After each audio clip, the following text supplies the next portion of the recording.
بسم اللہ الرحمن الرحیم رضیت باللہ ربا وبالاسلام دینا وبمحمد صلی اللہ تعالی علیہ وسلم نبی و رسولا۔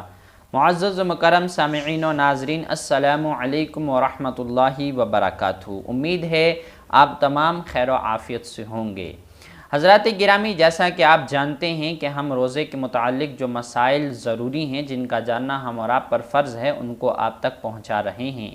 تو اسی دوران ہمارے ایک عزیز ساتھی نے ہم سے یہ کہا کہ کچھ لوگوں کے رمضان المبارک کے تعلق سے غلط خیالات ہیں اور وہ انہی غلط خیالات کی وجہ سے کچھ غلط کام بھی کر جاتے ہیں، لہٰذا آپ ان خیالوں کو بیان کریں اور شریعت کا اس پر حکم بھی بتائیں، ویڈیو کی صورت میں آپ ہم تک یہ مسائل پہنچائیں۔ تو آج کی اس ویڈیو میں ہم ان دو خیالوں کو ذکر کریں گے اور ان پر شریعت کا جو حکم ہے وہ آپ تک پہنچائیں گے۔ امید ہے آپ مکمل سماعت کریں گے، لوگوں تک اس چیز کو پہنچائیں گے تاکہ جو لوگ ایسے غلط کام کرتے ہیں، ایسے غلط خیال رکھتے ہیں، وہ اپنے ان خیالات باطلہ سے باز آئیں۔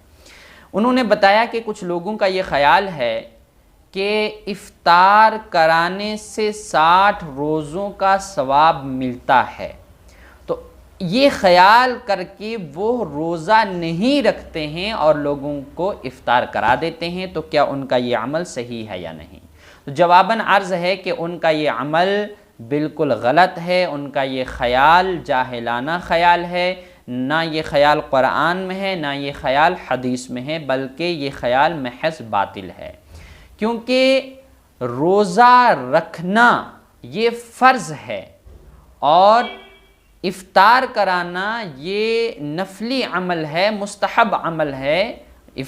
محض افطار کرانا اس کا بہت ثواب ہے، لیکن افطار کے ثواب کو مد نظر رکھتے ہوئے روزہ نہ رکھنا یہ بہت بڑا گناہ ہے، اور جو ایسا کرتا ہے، روزہ نہیں رکھتا اور محض افطار کرا کے سمجھتا ہے کہ افطار سے روزوں کا ثواب مل جائے گا، ایسا خیال کرنے والا بھی انسان سخت گنہگار ہے، کیونکہ روزہ فرض ہے، جب تک اس کو ادا نہیں کیا جائے گا نفلی کام کا ثواب ہرگز نہیں ملے گا۔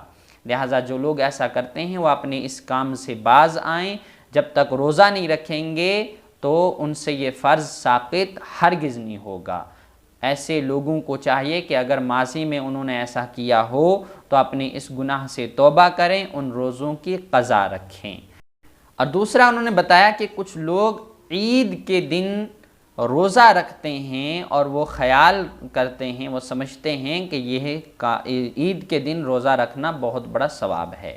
تو جواباً یہ عرض ہے کہ دیکھیے، عید کے دن روزہ رکھنا یہ مکروہ تحریمی ہے جو قریب الحرام ہے، کیونکہ عید کے دن ایام اکل و شرب ہیں، کھانے پینے کے دن ہیں، تو ایسے دن میں روزہ رکھنا علماء کرام نے اس کو مکروہ تحریمی لکھا ہے۔ لہٰذا جو لوگ عید کے دن روزہ رکھتے ہیں وہ بھی گنہگار ہیں، ان کو چاہیے کہ اپنے اس کام سے باز آئیں اور اپنے اس خیال سے بھی توبہ کریں۔ شریعت نے عید کے دن روزہ رکھنے کی اجازت نہیں دی ہے، بلکہ اس کو مکروہ تحریمی لکھا ہے۔ فتاوی عالمگیری میں، بہار شریعت میں، فتاوی رد المختار میں اس بات کی صراحت موجود ہے کہ عید کے دن اور ایام تشریق میں روزہ رکھنا یہ مکروہ تحریمی ہے۔ تو امید ہے آپ حضرات یہ چیزیں ان لوگوں تک پہنچائیں گے جو ایسا کرتے ہیں، تاکہ وہ اللہ کا دل میں خوف رکھیں، شریعت نے جس چیز کی اجازت دی ہے اس کو کریں، جس سے شریعت نے روکا ہے اس سے رکیں۔ اللہ کے رسول صلی اللہ علیہ وسلم کہ ہم امتی ہیں، اللہ تعالیٰ قرآن مجید میں فرماتا ہے ما اتاکم الرسول فخذوہ وما نہاکم عنہ فانتہوا، کہ رسول جس چیز کا تمہیں حکم دیں اس کو کرو اور جس سے تمہیں روکیں اس سے رک جاؤ۔ عید کے دن ہمیں روزوں سے رکنے کا حکم ہے، لہٰذا چاہیے کہ ہم اس دن رکیں، اور رمضان المبارک میں روزہ رکھنے کا ہمیں حکم ہے، لہٰذا ہمیں چاہیے کہ ہم ہر حال میں روزہ رکھیں۔ اس کے بعد اگر ہم افطار کرانا چاہتے ہیں تو اس کا بھی بہت ثواب ہے۔ وما علینا الا البلاغ۔ السلام علیکم ورحمۃ اللہ وبرکاتہ۔